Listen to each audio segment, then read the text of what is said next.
Good day, everybody. It is shortly before 4 in the afternoon on this Sunday, the 3rd of August, 2025. Yeah, I haven't put out a video for a couple days, and there's all. It's almost like Trump. He just dominates the news. He just keeps dominating and dominating. I guess that's his whole game anyway. Is to make sure that he dominates everything. I don't know. That's kind of a hard thing to follow if he's going to be doing that for the rest of 3.5 years he's got left or so in office. It's going to be a tough act to follow, I guess. So I don't know. He just keeps coming up with his tariffs. It's like every day he's got new tariffs, and that's going to have a very, very bad repercussions. I take it. It's weaponizing the dollar, of course, is what it is. It's trade. Indirectly, it's weaponizing the dollar. It's actually just weaponizing trade, and the United States has the world's reserve currency, and there's all sorts of little ways you can say all this, and a lot of professors have been, professors. Morandi from Iran, he's talking a lot about it, and there was one from Brazil, and they say that this is going long-term, definitely. This is going to have a bad effect on the United States. I'm talking about middle long-term.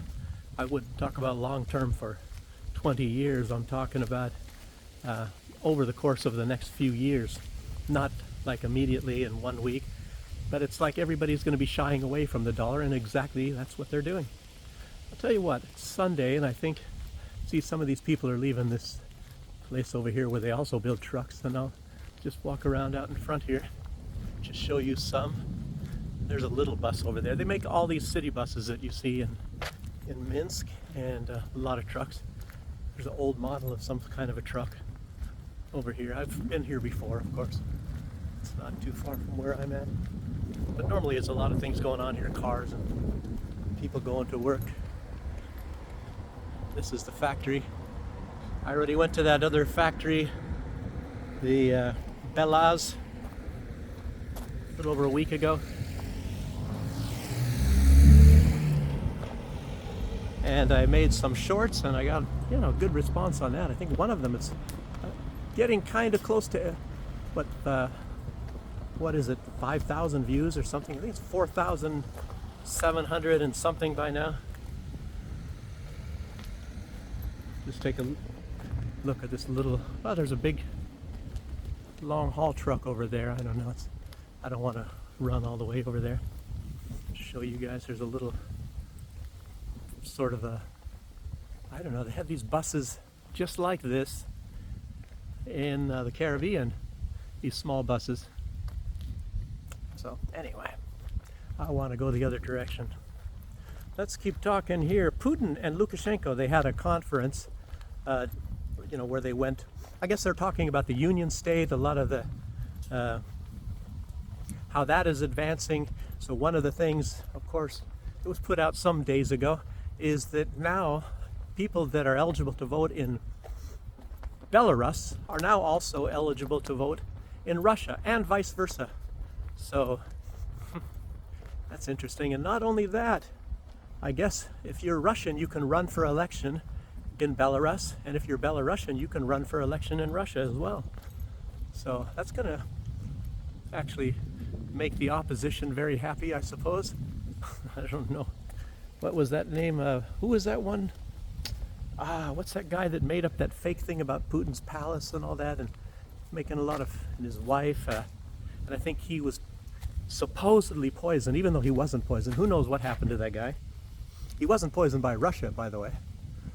What is this? Some sort of a metallic oak tree. Incredible. Look at that bench. So,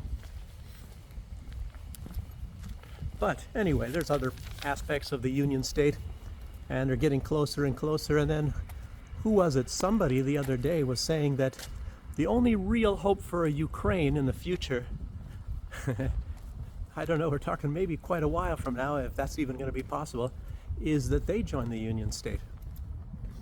And it's, in one way, it's inevitable, but of course the West is mostly the ones that were taking Ukraine. George Soros, in large part, taking Ukraine away from Russia and trying to make it an anti-Russia. And everybody knows that. And they're all living in delight over there in the West. Probably Donald Trump as well, even though he doesn't say it. Donald Trump's a very manipulative, sneaky type of guy, you know. You got to start realizing that, because he is very, very happy right now with what is going on. He is feeding the war. But wait, he wants to stop the war. He wants to stop the killing. Well, no, Donald Trump actually doesn't. Donald Trump, he's never stopped giving intelligence to Ukraine. And Elon Musk, of course, is helping in his own degree. I don't know about Elon Musk. I'm not going to make any pronouncements on that. But yeah, I know that Donald Trump, he likes the killing. He likes the killing of the Palestinians. I mean, how can you deny that? How can you deny that? Witkoff was even over there in Israel, and I'll talk a little bit about that. That was, he just left, what, yesterday or whatever? Where is he at now, Witkoff?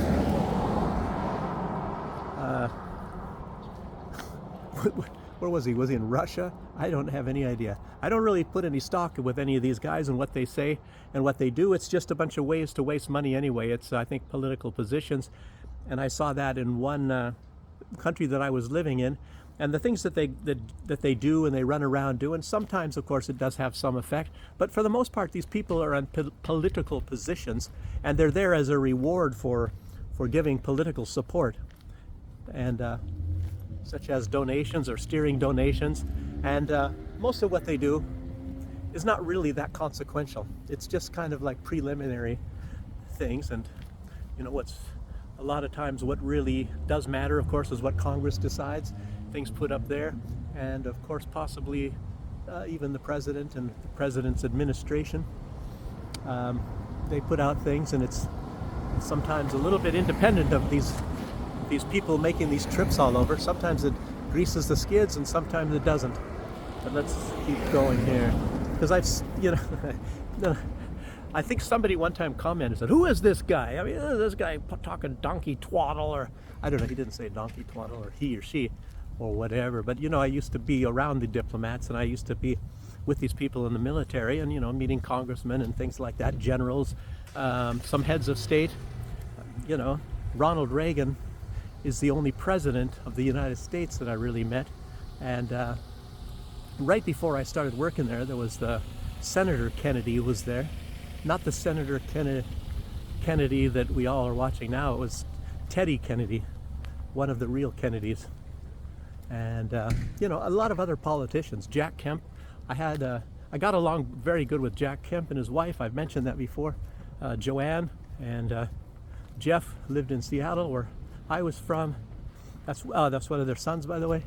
And you know, got Christmas cards, things like that. I got taken out to dinner. I showed them a good place, took them on a tour around, and you know, to the castle in Spire, where a lot of the Crusades left.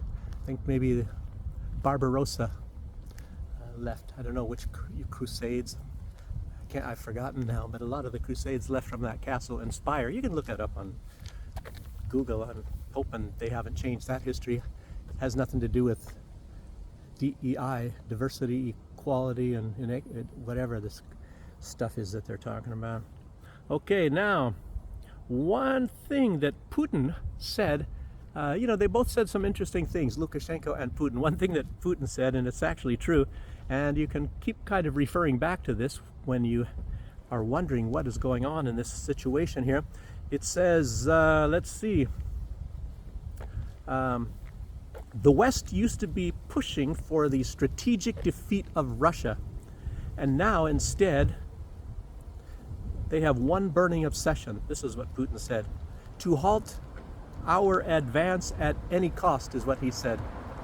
You know, but there's a lot of interesting things about what's going on right now. Donald Trump, you know, as I said, he's a very manipulative guy, and it kind of even makes you wonder, is Donald Trump extremely poorly informed, or is he lying, or what? Because I think he said today, I believe it was today, or it was sometime late our time, is that Russia is lost, I think, what does he say, in 1 month, 211,000 soldiers or something like that. I don't know, some really ridiculous amount. And Ukraine only lost some other certain amount.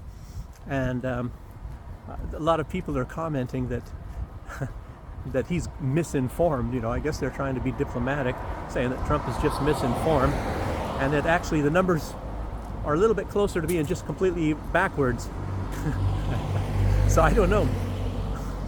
Donald Trump he's using a whole bunch of things. Like he just said the other day that India has decided they're not going to be buying Russian oil because of his sanctions. And I guess the Indian government was saying, well, you know, we don't know anything about that. We never said that. What are you talking about? It's like, I guess Donald Trump knows the mind of the leadership of India better than India does. I don't know. Donald Trump, I'm sometimes wondering, is this guy, he's like in another world. I think there are things he wants to believe are true, so he imagines that they're true, and then it comes out of his mouth or something.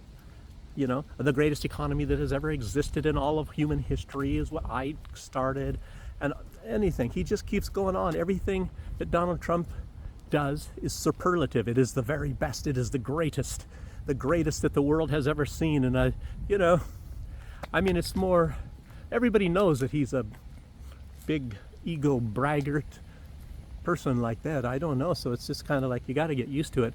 Anything that comes out of his mouth, you know, in that sort of form is all not true anyway. Or some old Soviet, looks like an old Soviet station wagon over here. Strangers, it looks like an old, weird, you see two old cars. I think this is an old Passat from Volkswagen here. Kind of I guess you call it a hatchback. Look at us rusting out. And here's a very old Soviet Lada. Look at that. These old cars are interesting from the 70s. This could even be to the early 80s. Could even be an early 80s car. It could be as old as, I don't know, 80, 82, 83. I don't know. Strange. I guess right around here. Look at this. It's another car from this area. There's also some rust here. Maybe right here. Well, let's see if this car has some rusting down at the bottom and right over here. Maybe in this area they put some salt on the road instead of just the regular sand that Belarus uses. Anyway, thinking out loud here. Putin also knows, it's obvious that Putin knows that the West is trying to paint Russia as a villain, obviously, because Russia does not cease fire. And even Donald Trump, he's part of this manipulation too. You know, Donald Trump, it's really strange. He's trying to get everybody on earth, all leaders and everybody, to do what he wants them all to do. It's very, very unusual. You could sit here and you could make a video about Donald Trump and his manipulations, his machination and manipulations. So he's like what he was saying, I had these beautiful, beautiful talks, the most beautiful talks in the world with Vladimir Putin. And then that night he bombs Ukraine or something like that. And it's like, well, what, did Vladimir Putin say that he's going to cease? Matter of fact, Vladimir Putin did agree with him one time for a ceasefire, and Vladimir Putin did hold the ceasefire, but Ukraine didn't. Ukraine kept bombing civilians. Ukraine kept bombing the infrastructure, the gas and the oil infrastructure. As a matter of fact, one belonged, I think, in large part to the United States, and Ukraine bombed it, and silence. Donald Trump said nothing about that. You know, it was even on video, and it was acknowledged by various sources, but I guess they don't see that. And a little secret here, they do see that. You see, they're playing a game, and it's just exactly like what was happening in the Donbass. Remember that? For 8 years, Ukraine was bombing and killing up, it was 14,000 people. But the Western press, we don't see it. We don't see it. We don't see this. We don't see this happening. And then they're just sitting there waiting. And Vladimir Putin was hoping that these that the Minsk Accords would actually take hold, and they never did. And the West just gave them a pass. Nobody was reporting all of the crimes of Kiev every single day. And then there were even, like, what was this? His call sign was Texas. You might even find him still on YouTube. Russell Bentley, he had his own channel, and he went from Texas to the Donbass, and he was fighting against the Nazis, the Ukrainian Nazis, because that's what they are, is Nazis. And at that time, they were pretty much all Nazis. Only the Nazis joined. It was a lot smaller conflict at that time, I guess. Mostly they were trying to ethnically cleanse the Donbass of ethnic Russians, I guess as they call it. And anyone who speaks Russian is an ethnic Russian, I guess, to them. Because these people are all basically the same. You can look under, so it's like, what are you going to do? You take them to a laboratory. It's just like I've told this story before on here. There was a Ukrainian, and he, obviously these people are very much like, they have this Obama mindset, exceptional, that they're exceptional, the exceptional people, as Obama said. And of course, so this guy, a lot of these Nazis think they're exceptional and they're the master race. So he went to a laboratory and had his genes mapped, and he got very angry because he had very little Ukrainian. He had a lot of Russian in him, and he had from various places, and Ukrainian was a small part. And I think he had maybe Hungarian or Polish or who knows what. I'm just assuming those were the other ethnicities that this guy carried. And he destroyed the lab. He started tipping things over, and he started a fire in there and everything. He was so angry. So I guess you shoot the messenger if you don't like the news. So, the thing is, the guy could have gone to another lab if he thought they were lying to him. I don't know. That's what it's all about. So let's keep going here. But Russia's the bad ones. And Russia will not, of course, go into any kind of a ceasefire, because they've already done that before and it didn't work, and Ukraine didn't obey it. I just told you about that, because there's two reasons why they're not going to do it. And that's one. They won't abide by the ceasefire. They'll just keep on bombing like they did before, and destroying and doing attacks, terror attacks. And then number two, the reason is Ukraine and the West want a ceasefire only to regroup, resupply, rearm, as they did the last two times. The last two times they did the same thing.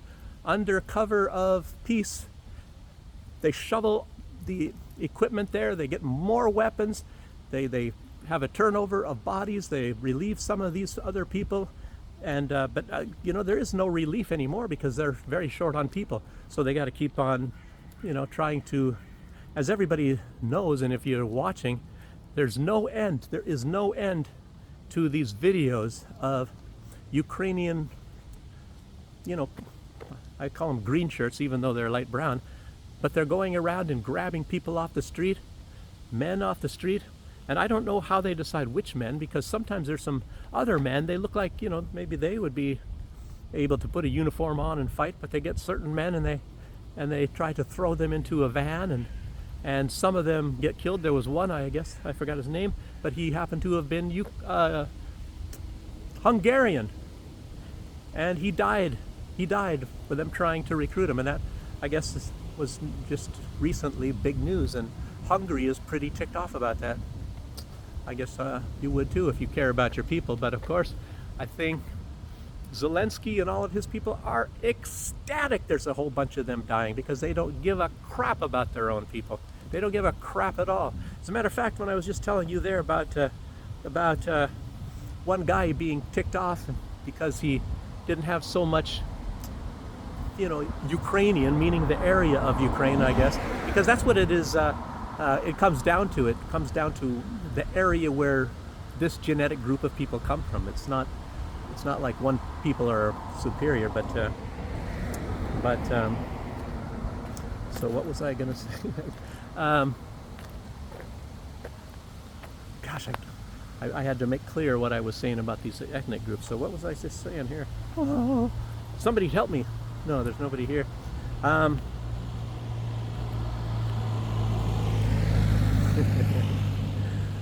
But anyhow, let me go with what I was saying, like ceasefires, so as a regroup, rearm. I don't know. I forgot the theme I was going to be going on here. Um, anyway, they won't hold in a ceasefire. They'll keep on firing and keep on killing. And oh, I was saying that they're happy. Even Zelensky and all of those people are very happy that they're killing their own Ukrainians, because the whole deal is to kill the Slavic peoples, at least those Slavic people. What is it? The Eastern Slavs, I guess, which was the Russians, Belarusians, and Ukrainians. And I keep mixing these things up, like which ones are the Southern Slavs and the whatever these things, But anyway, very similar. It's they're pretty much very much mixed. And then of course you have the Belarusian people even up here in the northern part. Lots of blonde people. They're mixed in quite a bit with and I don't know exactly where the Lithuanians and the Estonians and all of that fit in as well. I guess there's a lot of relations even there. And I think it was a lot of, maybe it was all of, I think Vilnius, of course, used to be part of Belarus. And then there was parts of Belarus that were part of Poland for a while. And it's very strange that Lukashenko, he doesn't say, well, then I'm going to go over there and I'm going to take it back because that's ours. But then you have the Polish, they want to come over and take part of Belarus because for a very, very short time, part of Belarus belonged to the Poles.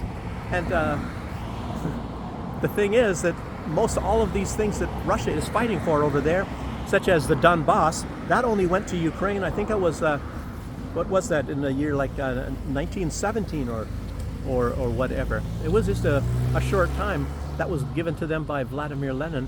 And then like 1954, the Crimea was given to Ukraine by Khrushchev. And all of these things, and parts of this, Ukraine itself, as I've said, is a very small country. It's a very, very small country, and it's about 20% of what you might look at Ukraine being today, and that's the real Ukraine. But yet they want to create a fake history. It's just like there's a lot of Belarusians here too, and they have a fake history that Russia attacked, Russia did this, Russia's the bad guy, and it's very, very sad that you get these people, and that this is all created a fake history. There's even people that don't like Russia that know the real history, but then you have these people. I can't remember everything that's happened, any war and everything, because I've talked to these people, and they're not even bad people, but they were brainwashed to thinking that any kind of hostility at any point in time, anywhere, it was always started by Russia. And even the West knows that Russia was attacked. It's like, when did Russia ever attack Germany? Initiate an attack. They went to Berlin after the Germans attacked Russia. I mean, there's just way too many things in history like that. And it's just like the French. Napoleon was in Moscow. But of course Napoleon was defeated, and the Germans were defeated.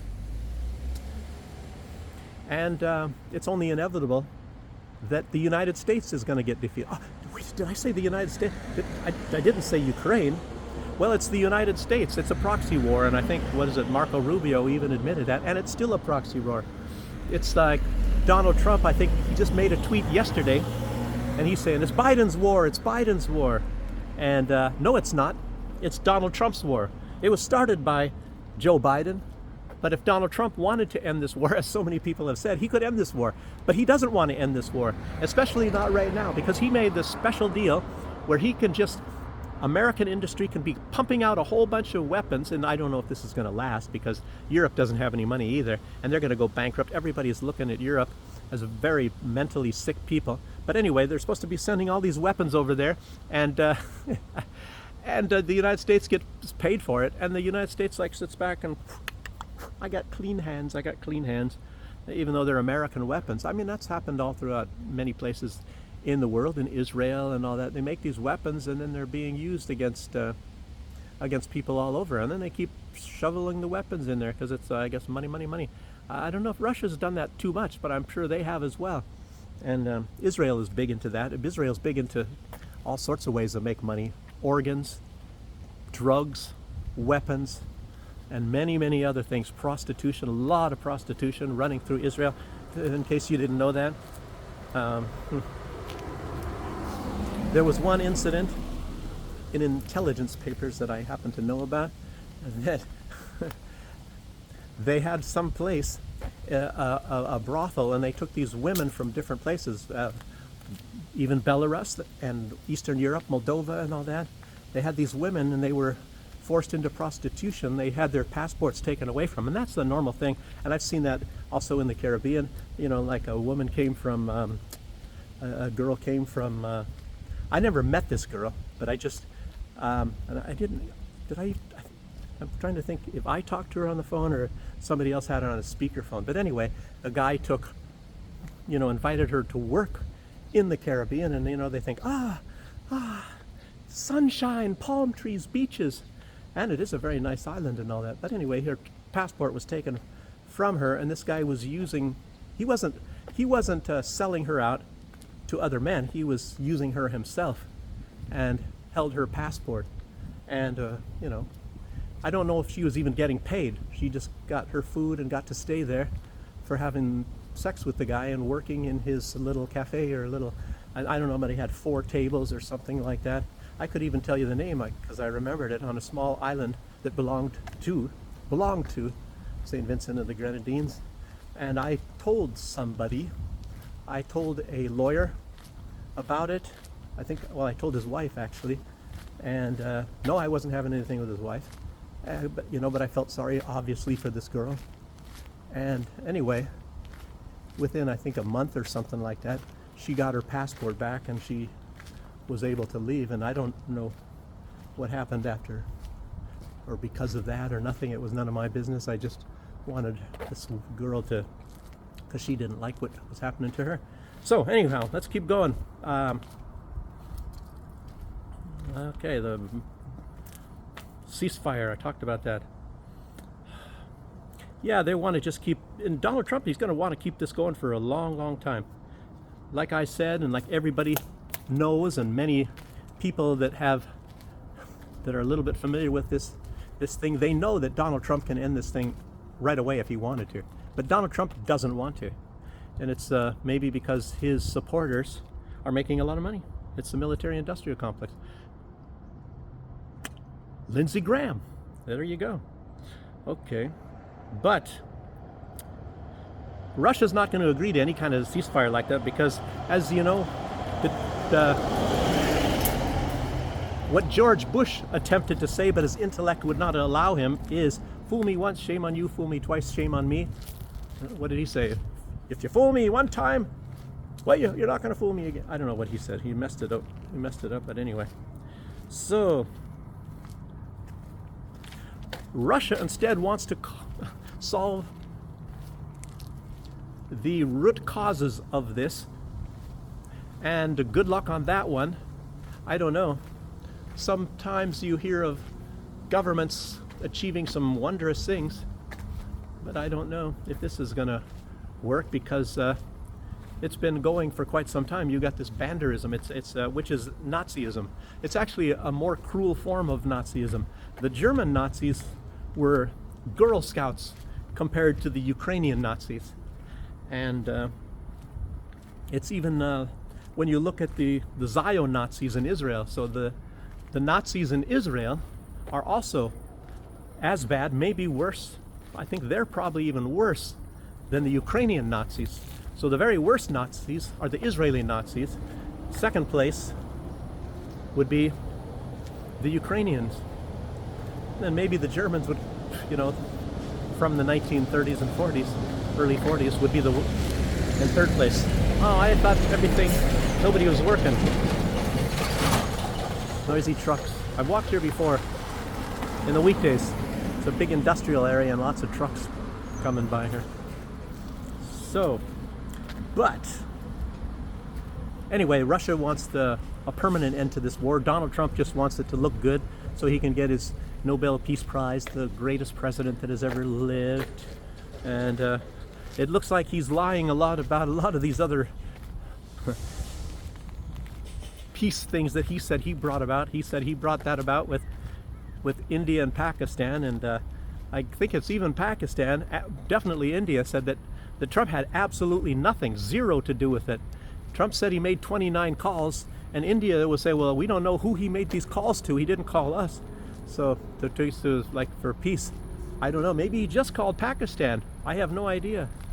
Nobody knows who Donald Trump called. You know, he says he did. I'm gonna get away from that truck. This looks kind of nice over here. Makes me wonder what's there. Oh, people don't want their stuff stolen. Whatever is in their equipment. Okay.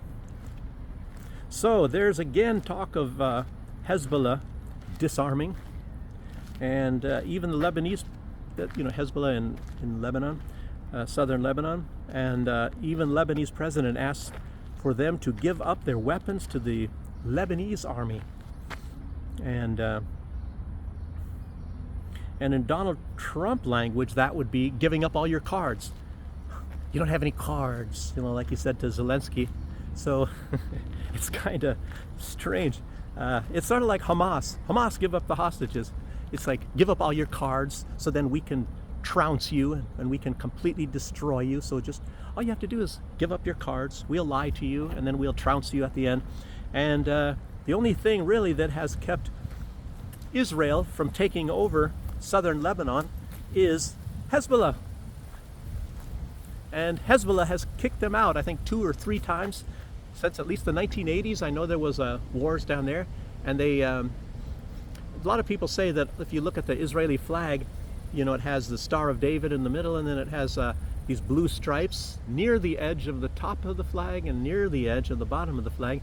And these blue stripes apparently are supposed to represent rivers, and the northern one is I guess the Litani River, as they say. I don't know, is the bottom one the Nile? I have no idea. But anyway, they want that land, and they want to control the entire river, and that's obviously what happened. Even if you live, I've talked about these books by Leon Uris. These are novels, and what I think it was it the Hodge where I read this at. I read only 2 or 3 books from him, but what the Israelis did back in these olden days when they when the British gave them that land when it didn't belong to the British to give. So they gave it to these Zionist Nazi Jews, and they took over the source of the water, and they can get all the Palestinians. They just have them die of thirst and starvation. It's just like what's going on in Gaza right now. So they cut off their water supply. They control the water, and then these people, they don't get any water, and you have to get on your knees and kiss their feet and lick their toes, and then they might give you a little bit of water, because they'll need somebody to, clean their bathrooms and work, in their fields a little bit for the work they don't want to do, or maybe on the hot days. So they need some basically slaves. So, they will try to keep these people that are from that land, which are known as the Palestinians, Amalek, they'll call it. And yeah. So that's all about, starve them out of the water. And of course they want to get up to the Litani River and take that over. And what do they have? The Sheba farms, and there's this Becca farm. But now, I wrote that a little bit later. Becca Valley is what it is. And Israel's already taking that right now. As you know, they just took the entirety of the Golan Heights, with the United Nations said that belongs to Syria. Oh, well, it's ours now. We're expansionist. But we're good expansionists. Russia's not allowed to do it, but Russia, actually Russia doesn't want to do it, but Israel does want to do it. It's incredible. Russia is forced to do it because they were attacking and killing those people. And it's not like the Palestinians were going out and killing anybody. Somebody doggone it. I lost a dog here. Maybe right around this area. And it looks like somebody mowed or something. Look at. So there's some garbage in here. Everyone thought Belarus was that clean. Okay, but anyway, Hezbollah is supposed to be left defenseless. And Donald Trump talks about, oh, you're stupid, you don't have any cards. And then Donald Trump is saying, oh, the smart thing to do is give up your cards, and then I'll call you stupid afterwards. So that's probably what it's all about.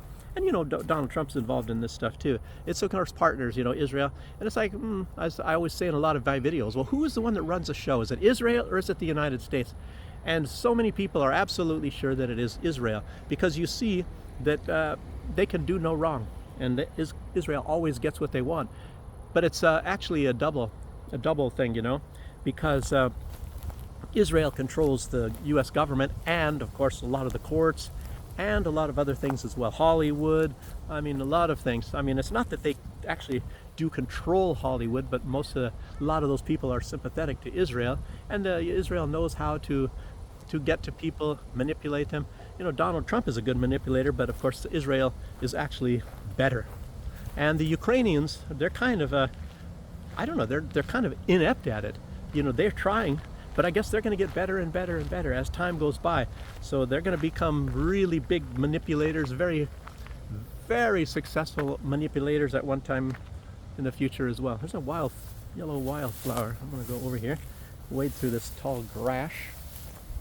I wish I was a caterpillar, walking through the grass. I'd climb up in the highest trees and slide down on my hands and knees. Anyway, now the wind blows. Oh, some bees having a good time in there. 3 of them all on one branch. Honeybees. Let's see if I can... I guess it's... Oh, there's more. A lot of bees in there. Ah, look at this. Whatever this is, the bees love it. How many? 1, 2, 3, 4, 5, 6. Oh, that's a wasp there. Bees and wasps.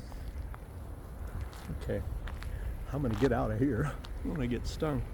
So yes, I was gonna mention up the Litani River, and yes, they have, they want that. And Israel, like I said, they not only have the Golan Heights, they took, somebody was saying another large portion of Syria as well, and maybe they're going to even take more. You know, they're probably sitting there wondering what they're going to take. And they also say they're annexing, some people say, it's hard for me to believe this, but 61% of the West Bank. You know, they're going to take the entirety of Gaza.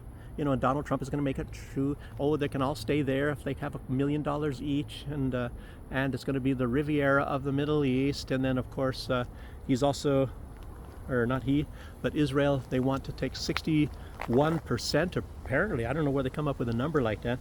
Let's say a major portion of the West Bank.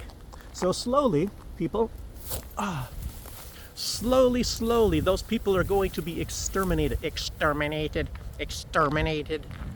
from the land that God gave to Israel. Don't they know that?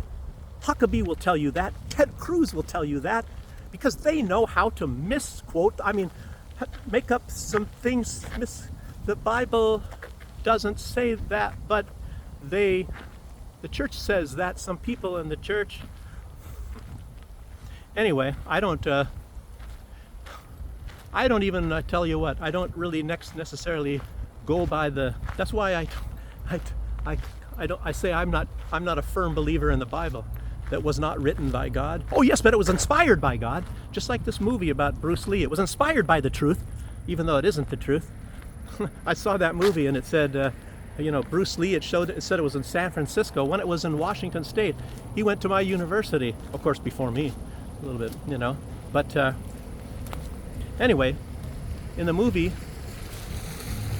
they're saying it's all in San Francisco, but it's not. He was in San Francisco earlier, but then he lived, because his wife, when she was in high school, she went to Roosevelt High School. My friend went to Roosevelt High School as well. So he knew Bruce Lee's wife.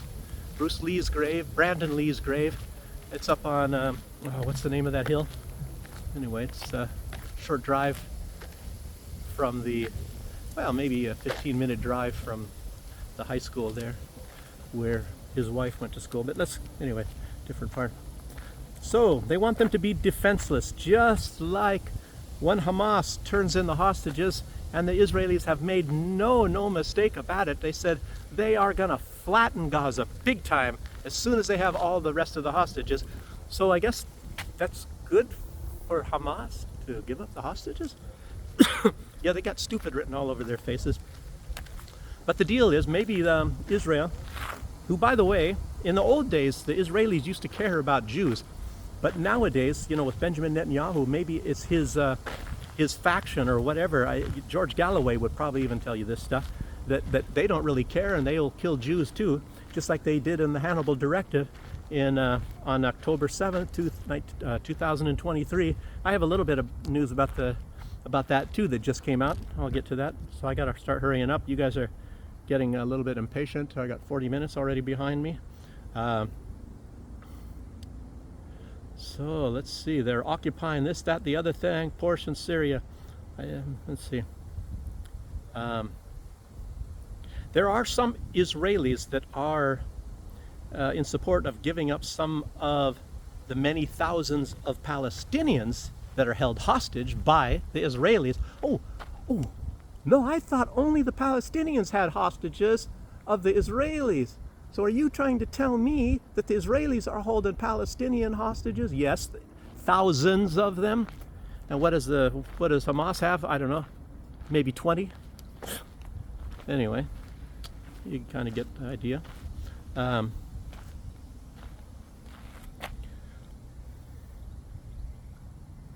Okay, let's see. And I was going to say as well, but I found this a little bit later, that Israel, they can't wait. They cannot wait, to start going there and start taking over parts of Lebanon, to get Hezbollah disarmed. And they've got the president of Lebanon manipulated to also try to get Hezbollah to disarm. And of course, Israel did a huge amount of bombing, and they killed Nasrallah and anybody that has any leadership potential or ability or position at all. Israel was killing them, was bombing the crap out of them. And it turns out that maybe Lebanon didn't have so much power as everybody thought they did. So they decimated them quite a bit, even though they still have a fighting force. And they continue to bomb. And they're conducting massive bombing raids on South Lebanon to get ready to take it over. And as the president of Lebanon is probably going to allow them to do that. And I guess this is called the Bekaa Valley in the south. And was with their bombing, and you see some film footage, big areas, where they're bombing. It wasn't really showing that many dwellings and stuff, but it's any sort of hiding places where they believe maybe Hezbollah may be dug in. It's strange because when Israel does, they dig in the cities and they use their own people as human shields. And Hezbollah, they move out away from their own people, and they have their military positions where there's no civilians to save their life, to spare their life. But Israel uses even their own people as human shields, as was indicated with this thing with Iran.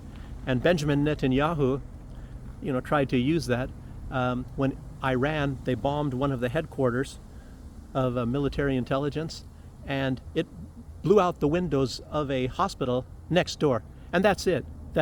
Some of the windows. They didn't bomb the hospital, but Benjamin Netanyahu, he couldn't miss that and say, look, they're bombing hospitals. Look at them. We don't bomb hospitals. We just bombed all the hospitals in Gaza. And we bombed many hospitals in Iran. But you didn't hear that. No, we don't bomb hospitals. So, anyway, liar, pants on fire. So Israel also ordered diplomats to leave the United Arab Emirates, evacuate. And they said they put out a travel warning. And a lot of people are suspecting that they're going to bomb Iran again. And this was actually issued nearly 2 days ago, this travel warning thing, and telling these people to leave. But of course, it takes a little bit of time to leave, maybe 3 days or so. So you got to pack up a lot of your stuff, your belongings, all the stuff that you stole from museums from Iraq, if you happen to be holding them there in the UAE, or whatever, anything that they've been able to steal and stuff, and you got to somehow get it out of the country. So it takes a little bit of time, and so give them some days, and then maybe I'm not saying they will, but maybe they'll bomb Iran again. And Iran said, "Yep, we're waiting for you. We're waiting." Iran is not a bunch of dummies. And apparently they still had a lot of weapons left over. They considered themselves the winners of this Israel and Iran skirmish, even though the United States massively helped Israel. And it's like, well, the U.S. could not even defeat the Houthis. Donald Trump had his butt handed to him. Of course, he'll never admit that. So he took off running, out of there. And he made up some sort of a lie. Oh yeah, we made a deal with the Houthi that they won't bomb American ships. Well, they are bombing American ships when they are transporting things like that. So the United States sends things there by airlift anyway. So let's see what else. Young girl. I wonder if there's houses down this way, people living. And this is Sunday. Got these bags. Not a shop down there. This is kind of strange. I'm playing detective here. I don't think there's no shops down here. Why is this young girl? I don't think there's any houses down here. I guess I'll have to take a walk down here further. So, okay, let's keep going. Let's see. On August 1st, Russia took Chasiv Yar. Wow, that's a big one. I guess that opens up the road to like some other bigger places in Ukraine. It's kind of like the fall of Artyomov, so it's a key strategic place. So we'll see how this is going to progress afterwards.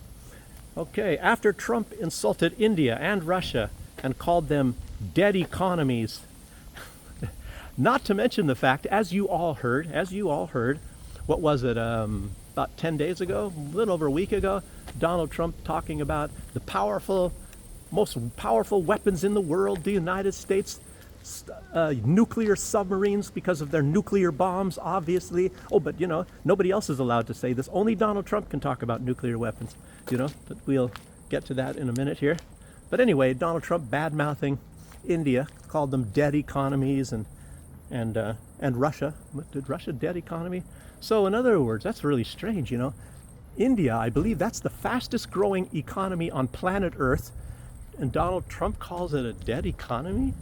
And then a lot of the Donald Trump, I guess he fired somebody, I can't remember from what office. I should have taken note on that, because they put out some statistics and Donald Trump didn't like the statistics. They're lying. It's actually the greatest. I don't know. Somebody put something out. So I guess you got to come out and lie. It's going to be like the Soviet Union in those old days, where you have to lie and make up like statistics to say in order to keep things going. Or it's a little bit like I was in the Army, what we had to do when you go to the firing range, as everybody's probably seen this, and it's like, what the heck are they doing, your first couple times, and you see them firing off a whole bunch of rounds into the air, and I don't know, just shooting off a whole bunch of bullets, and it's because if you don't use those bullets, the next year you'll get less bullets. They say, oh, you only need so many. And you might have more troops, you have more people qualifying, so you're going to need those bullets. So instead of doing things the way they should be done, you have to cheat. So that's what the whole thing is all about here. But anyway, Russia has got also very good growth in spite of the sanctions, but it's really strange. A lot of people say Donald Trump is probably the most misinformed leader on the planet. If he's not, maybe it's kind of strange. I'm not even a leader. I'm just some guy putting stuff out, and I have access to better information than Donald Trump does. He's got some kind of a fantasy world, or is he just trying to manipulate everybody? And maybe he thinks everybody is dumb and stupid. And look at this truck going slow and making a lot of noise. So let's see. So he insulted them. He called Medvedev an unsuccessful former president who thinks he's still president, and told him to watch his words. He's in dangerous territory. And I'm kind of starting to think, what did Medvedev say that was dangerous? I tell you what, I sometimes suspect there's a little bit of good cop, bad cop. Look at this, the weeds here between Putin and Medvedev. And Medvedev is just there to put the real emotion of things there, and Vladimir Putin is actually there just to be diplomatic and sensible. But Vladimir Putin is in a diplomatic position, and actually Medvedev is really not. He's in some sort of he's in charge of a board. What is it? The security, national security. He's deputy director of national security in Russia. So it's not like such a huge thing. So let's keep going here. Trump. Yeah. So then he decided that he's going to, let me go back to the beginning here.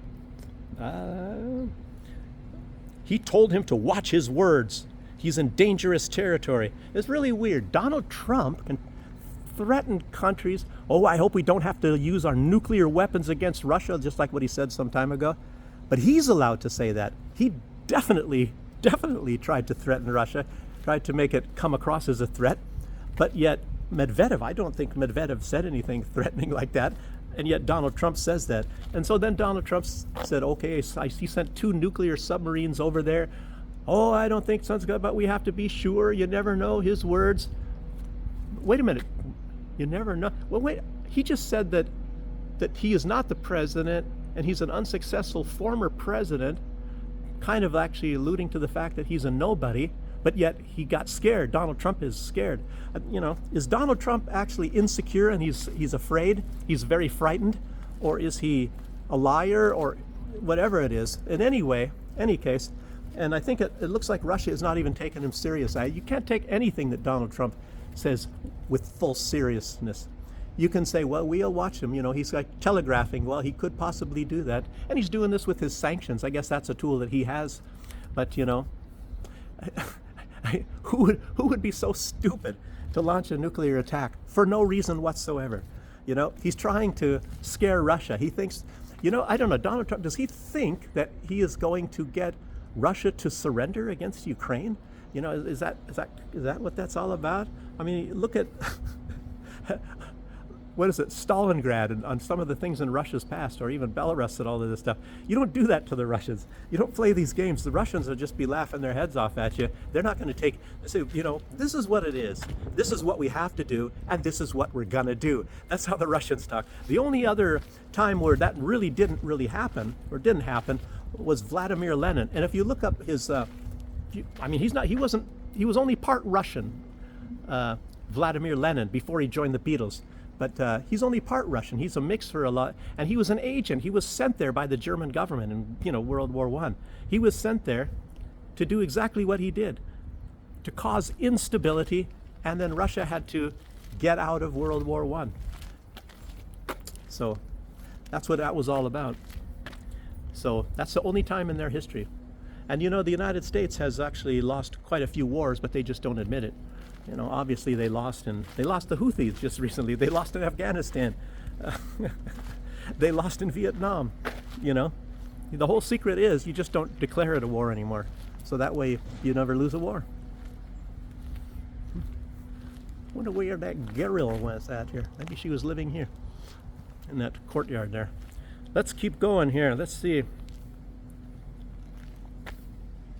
So, although Trump has tariffs against all BRICS countries, he's got probably tariffs about on everybody on Earth. Actually, he said he's developing more. He's developing more tariffs on the BRICS. So, what is it now? 50% already on Brazil, and I don't know. He's pretty high in India, and he doesn't really have any on Russia. I think he's calling that one back. For the he wants that to be his ace in the hole, probably. Trump thinks BRICS poses a threat to the dollar. Trump is unable to see that the biggest threat to the U.S. dollar is the U.S. government.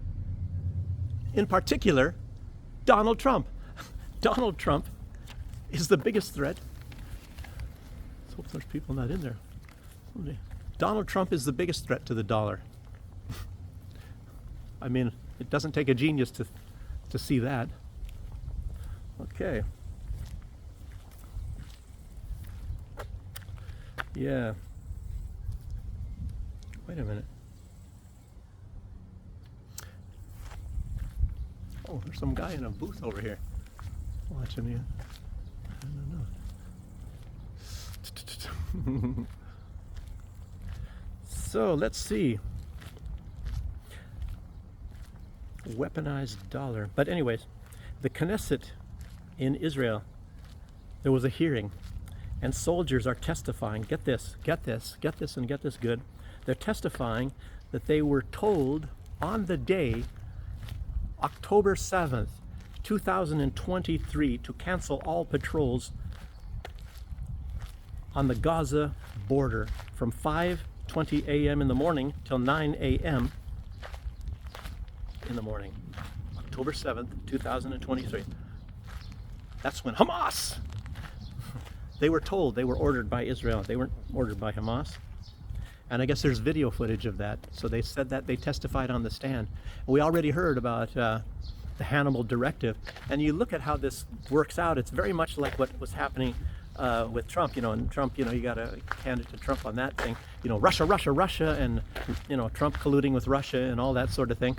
And it's like you put out this false narrative, and all you have to do is yell enough times in enough places and just keep yelling, and then you can, get away with it, and maybe people will buy it. It's like what happened, I think it was the Hirsch family back in the 1890s or whatever. They said the news is what we tell you it is. The news is not the news. The news is what we tell you it is. And it's like everything is like manipulated. I don't think anybody lives in this place here. That girl was walking from here. That would be interesting. You'd think that you'd have to have super, super cheap rent. But look at this, these old places here from the old Soviet times. Obviously, a lot of these are office buildings. This is probably abandoned here. Wow, interesting. Okay. So, what I was just actually going to say about I forgot to mention that about the BRICS is everybody wants to get away from the BRICS. The dollar, the US dollar, it is becoming toxic. It is not just the BRICS country, because Donald Trump, obviously is not doing the United States any favors. And this must have been a clinic. Look at this, a medical thing. If you can see that. Wow. So, anyway, that's interesting testimony from what's going on in Israel, but shh, we're not supposed to hear that. You're supposed to think that Hamas was the one doing it, and they raped everybody, and they killed 1,200. They killed 1,200 out of the 300 people that got killed there, that most of the Israelis said the Israeli military killed. But yet, how can you kill 1,200 out of killing 300? 300 people died, but yet Hamas killed 1,200 of the 300. And that's only an estimate anyway. Nobody really even knows the real number of how many people actually were killed. But there was no rapes, just like Roger Waters was trying to tell Piers Morgan. And now Piers Morgan, he's finally, from hearing from so many people, I think he is also now against the genocide. He might still say, oh yes, it was Hamas, but he's at least, I don't know, his brain is a little bit sleepy, I guess. No, he's an agent, obviously. But I don't know, maybe somebody's paying him to, I don't know, Piers Morgan's a crazy guy. I don't even want to make any comments on him. So, and it's undeniable that Hillary and Obama, what they did to Trump, that was all a big setup. It's undeniable. Can you imagine this? If you had this information, in most countries, the leader, whoever the one's doing this, would get the death penalty. And it is treason. It's definitely treason. Tulsi Gabbard is absolutely right. But yet, oh no, it's not treason, it's this and that. Oh, I can't remember what they described it in such a way. I think sedition, I don't know. Yeah, but it's treason. That's treason. It's absolutely incredible. But nothing's going to happen to Obama. He's not even going to go to jail. If anything, he'll be made a hero. He'll be made a hero because he's a bad boy, and he was trying to protect us from the evil Trump. And maybe he's right. Trump is a real nasty guy. I don't know. He's causing some big trouble right now. But anyhow, yes, it's now being released that Ursula von der Witch from the European Union, that she destroyed all of her texts with Pfizer when she was, this big corruption scandal there that got her millions and millions of dollars. So she destroyed all of her text. She got rid of her phone. She recycled it without saving any of the data. So she got rid of everything.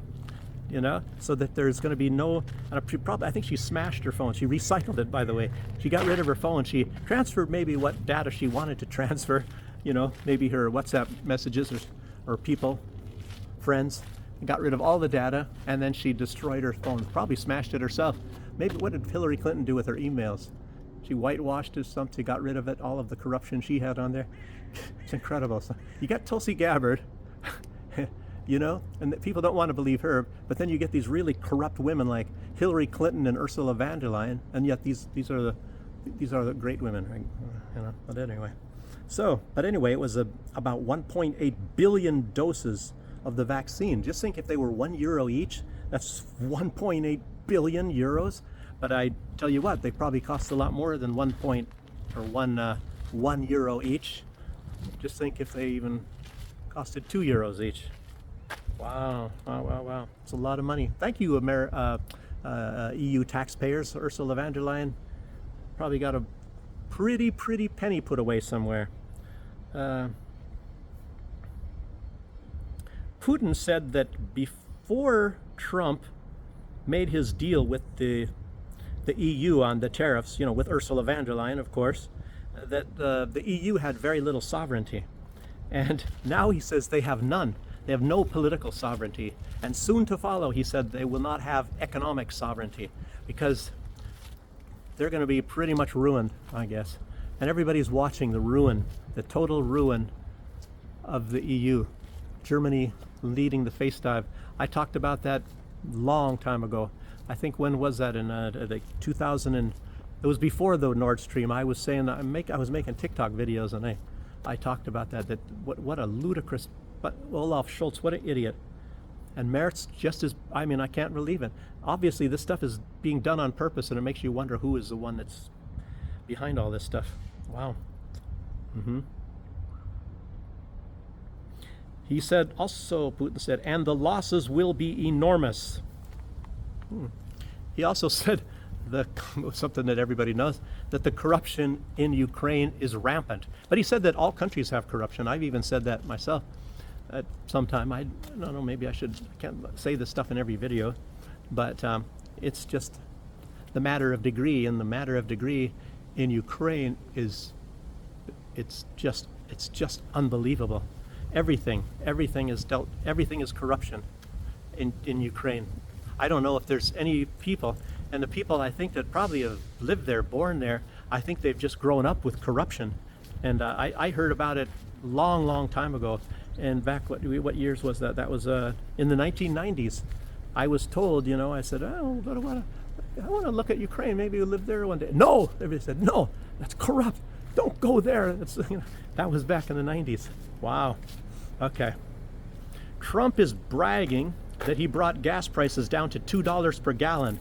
And there's people now putting up photos on the internet, and they're even writing on there that one person said it is not any cheaper anywhere, and I think they had their prices was one price was like $3.50, and they said that is about the cheapest gas that there is in the U.S. per gallon. So it's actually closer to $4 a gallon, and Donald Trump is telling everybody it's $2. So it's like Donald Trump, you know, a lot of these politicians these days, you know, like I said in some other videos, Donald Trump is of course a big master of this as well. You know, they'll stand over you and piss on your head, and they'll tell you it's raining, you know. So that's Donald Trump for you, you know, the greatest hands, the greatest economy that the world has ever seen. Donald Trump, he wants everybody to believe that all he has to do is open up his mouth, maybe do a little bit of something, and then the next day everything is changed. It's that easy. Yeah, okay. And speaking about cards, like I was talking about, like Hezbollah and them giving up all their cards, former CIA Larry Johnson, he mentioned that in the Ukraine conflict, Russia holds all the cards. And I think he was talking about as opposed to the U.S. He wasn't talking about as opposed to Ukraine. So Donald Trump, thinking that he's threatening Russia, threatening with this and threatening with that, I'm going to put some sanctions on. Now I lowered it down to 10 days, and you're going to get these sanctions. And then now Donald Trump, somebody probably talks some sense into it and says, well, I don't know if it's going to work or not. I can try. You know, but first, who was it, Lindsey Graham? So we're going to destroy Russia. Yeah. So, and like I just already mentioned, India said, no, they're going to keep buying their oil and gas from Russia. China, do you think the U.S. is going to manipulate China? I don't think so. So if not, do you think China doesn't have their ways to manipulate the United States back? you know, to be even worse. Anyway. Okay. He also said, Larry Johnson said that, and this is, I already talked about this, the only one that's kind of involved, the only one that's really trying to end the conflict is Russia in the Ukraine conflict, is Russia. The United States is not trying to, obviously, that's obvious. Now they're sending all these weapons, all that intelligence, they're doing all of this stuff for Ukraine. They don't send anything to Russia, but they're doing all of this for Ukraine. The EU, the same thing, you know, and it's just another conduit. And Ukraine obviously doesn't want to stop the war until they think that they've defeated Russia. And so the only one that really wants to end this war is Russia itself. But a lot of people, but they have their conditions. They don't want the war to restart again. But the whole idea of the EU and the US and Ukraine is they want the war to resume again. They don't want to stop the root causes. Russia wants to end the root causes, in other words, so the war doesn't start again. But the West doesn't want to get rid of the root causes because they want to continue the war. They want a little bit of time, a breather time for Ukraine to reboot, rearm, maybe to make some more contracts, get some things going, get a lot more mercenaries, get some training done, and then again try to go after Russia. And I think it's going to be never ending, you know, because the West really doesn't care. Ukraine is more than happy to get all their people killed. Zelensky, he loves it. He loves it. And so does Budanov. They don't give a crap about killing Ukrainians, and the West loves it. The West loves it. They want the Slavs dead. Robert Fico, the leader of Slovakia, he said that it is a war against, it is to kill the Slavs. They want to kill Slavic people. You know, you gotta like Robert Fico, probably is my favorite leader. He comes out and he says honest things. He knows all about the vaccine. He said the truth from the beginning, but you don't hear that much because his country is very small. You got to look up some things about Robert. Matter of fact, I've met people. I met somebody here from Austria, and I was just mentioning a little bit of Fico, like, wow. And this lady was on some sort of a deal, and she's very well informed. She knows journalists and all, and she's really enthralled with Robert Fico too. What a guy! He's the guy they tried to kill. I think was it 8 bullets? They shot him 8 times in the belly. Was it? So, and they only know the guy was linked to Ukraine. Oh, that's a surprise. And maybe it was the United States, probably CIA, that sort of stuff. You know how they're always got their fingers involved in that sort of stuff. And Trump, now he's slapping 39% tariffs on Switzerland. You know, Switzerland used to be this gentle country, but now they're after Russia as well. So they're not so, like, you know, neutral as they used to be in the old days. But the government nevertheless is saying they're unclear what the U.S. wants. Their words, it is unclear what the U.S. wants from us. And 39%, that's more than like the rest of the EU. I don't know. But the EU, they have these other tariffs as well. You know, like they have a 40% on this, and then these latest tariffs that Donald Trump just announced, that's on top of all the older tariffs that they just mentioned before. Let's see. So now that the U.S. is putting tariffs and sanctions on India because of their buying Russian oil and gas, India said they've changed their mind about buying F-35s, fighter jets. Isn't that amazing how that works? What the hell is going on here? Cars zooming by here, people, everything on a Sunday when there's nobody living in this area.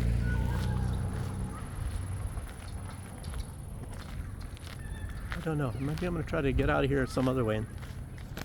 Maybe, you never know, trucks coming down here with my luck. So they don't want to buy the F-35s, which means no parts. And F-35s, you have this commitment where it has to be nuclearized. So that has a thing as well. You got to look, I guess, and part of the agreement is you have to be nuclear ready, I guess, for nuclear bombs on those things. I don't know. But that's according to Bloomberg. They said that they're canceling that contract. And there's more evidence. I mentioned on the last video, I believe, that there was a Green Beret, and he noticed that there are U.S. soldiers shooting and killing Palestinians, Gazans, that are unarmed and they just want aid. But now there's more. There's more evidence that the U.S. contractors that are supposed to be delivering the aid. They're supposed to be contractors for aid in Gaza are mercenaries. What are they? Blackwater or something like that. So these are soldiers, you know, that kill for pay. And they have been involved in the shooting of Gazans. And the company that they work for is called UG Solutions, and they're operating undercover. But somebody found that out, and it didn't say exactly who, but these people work for UG Solutions, mercenary group. Makes you really wonder, well, why do they have people that are trained professional killers handing out aid? That doesn't make any sense.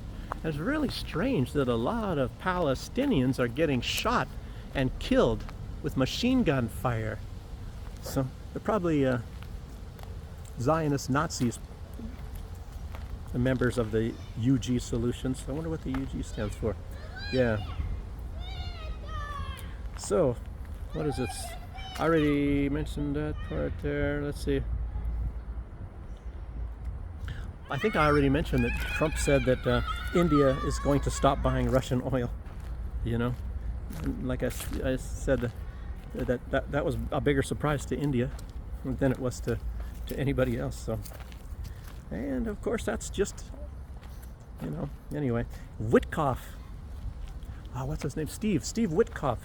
He was in Israel to go and get doctrinated. I mean propaganda. I mean he was there to see what the aid situation was and food for those people in Gaza are. And he said that it's all a lie. There's nobody starving in Gaza. So all of these photos you see and all of this film footage of these children, maybe I can get up there, these children that are all really skinny, running and chasing down and scraping up little bits of flour from the ground and trying to find a place to put it in their pockets or something, you know, just little handfuls of flour.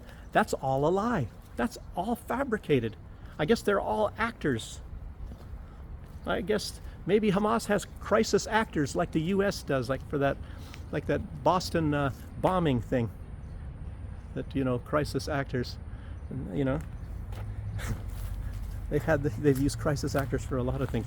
As a matter of fact, there's actually agencies that you can be a crisis actor, you know, where they stage something to make it look like there's some bombing or something like that, and you have fake blood and all that stuff on you. I don't know. Oh, I wonder what this area is. Looks like a little area where they would have witch celebrations. Look at this, a round area. I'm just kidding.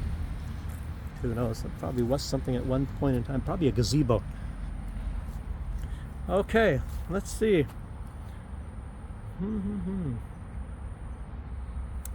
So Witkoff, no starvation there. He said it's nonsense. So I guess that brings Donald Trump that much closer to getting Jared Kushner, his son-in-law, to earn many, many millions of dollars with the Middle East Riviera of Gaza after they exterminate all of those people off of the land. They ethnically cleanse them. Donald Trump makes a good profit. His son-in-law, meaning his daughter, is going to be well taken care of. So if they get divorced, she gets her, I don't know, her cut as well. Who knows how much you think that guy's going to get from it? Maybe 100 million, 200 million or something, from depending on how big the project is going to be. So, okay. So, Donald Trump, I don't know, I already talked about these nuclear subs. So he is sending the nuclear armed submarines to Russia, but yet he is blaming Medvedev. He called him that Medvedev was saying very bad things, said fresh mouth. But Donald Trump doesn't say bad things. He doesn't have a fresh mouth. He doesn't talk about the submarines like he did 10 days ago. You didn't hear that. You didn't hear that Jedi thing that Donald Trump was threatening Russia with nuclear weapons about 10 days ago, before Medvedev said something. But anyway, Donald Trump is allowed to do that because he's exceptional, as I said. So, because he's part of the exceptional people. Obama even told us that the Americans were the exceptional people. So they're exceptional. They're allowed to say that. But anybody else says that, that's a sin. Okay. Makes me wonder, has Trump ever listened to Trump? Trump, I don't know. Trump's never listened to Trump. I don't know. Trump has got kind of a potty mouth, I guess some people would say. Okay, there was this Brazilian professor as well, as I was talking about. There's an Iranian, Morandi. He's on a lot of shows, and they try to block him. They were trying to kill him as well. Was it the U.S. or was it Israel? Israel, I think, was trying to kill him, and he was in a building when they bombed this thing in Iran, and that's maybe one of the main reason they bombed this building, is because they were trying to kill this Professor Morandi, because he's been on a lot of shows. He's very well articulates his point and puts out really good information that is undeniable. So, but there's also another guy, a Brazilian professor. His name is Bruno Lima Rocha, and he said the world must get away from the dollar if and when a new currency does come. And it's just like what I've always been saying, because everybody has to pay for the United States debt. So he said it's when the new currency comes, the U.S. ability to spread the U.S.'s internal debt will be limited.